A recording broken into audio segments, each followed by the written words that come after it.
Հայաստանում տարեկան գրանցվում է մանկական քաղցկեղի 100-ից 120 առաջնակի դեպք, որոնցից մոտ 40-ը լեյկեմիաներն են բոլոր ենթատեսակներով։ Մեր երկրում մանկական քաղցկեղի ապրելիությունը կազմում է 70-ից 75%։ Զարգացող երկրներում, այսինքն ցածր եւ միջին եկամուտ ունեցող երկրներում այս ապրելիության ցուցանիշը կազմում է մոտ 20-ից 30%, մինչդեռ ավելի զարգացած կամ բարձր եկամուտ ունեցող երկրներում ապրելիության ցուցանիշը կազմում է 90% եւ ավելի։ Լեյկեմիան մանկական քաղցկեղի ամենահաճախ հանդիպող տեսակն է, որի ժամանակ արյան բջիջները սկսում են անկանոն կիսվել, բազմանալ ու անկանոն տարածվել օրգանիզմում։ Ապրելիության նման ցուցանիշ ունենալու համար իհարկե տարիներ շարունակ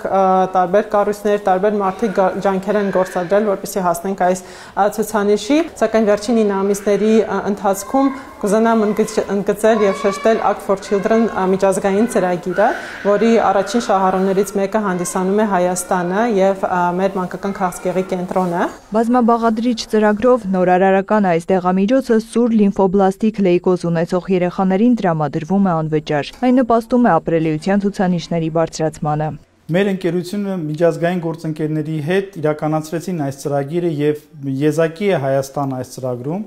քանի որ տարածաշրջանում որևէ այլ երկիր չի ներգրաված այս ծրագրում։ Սա իհարկե մեծ ձեռքբերում է հայաստանյան առողջապահության համար եւ իհարկե առաջին հերթին մեր բալիկների համար։ Դեղամիջոց, որը ունի միջազգային ճանաչում, ընդունված է միջազգային ուղեցույցների կողմից։ Մատակարարվում է Յոլիան բժշկական կենտրոն հենց արտադրողից բոլոր լոգիստիկ ճանապարհները անցնելու ժամանակ խստագույնս պահպանվում է միջազգային բոլոր ստանդարտները։ Առաջիկայում փոքրիկների համար հասանելի կդառնա լեյկեմիայի բուժման նորագույն իմունոթերապևտիկ դեղամիջոցներից ևս մեկը, իսկ լեյկեմիաների վաղ հայտնաբերման համար անհրաժեշտ է ուշադիր լինել ախտանշաններին՝ ընդհանուր թուլություն, կապտուկներ, ցանավորում, գունատություն, ջերմություն եւ դրանց առկայության դեպքում շտապ դիմել մասնագետի։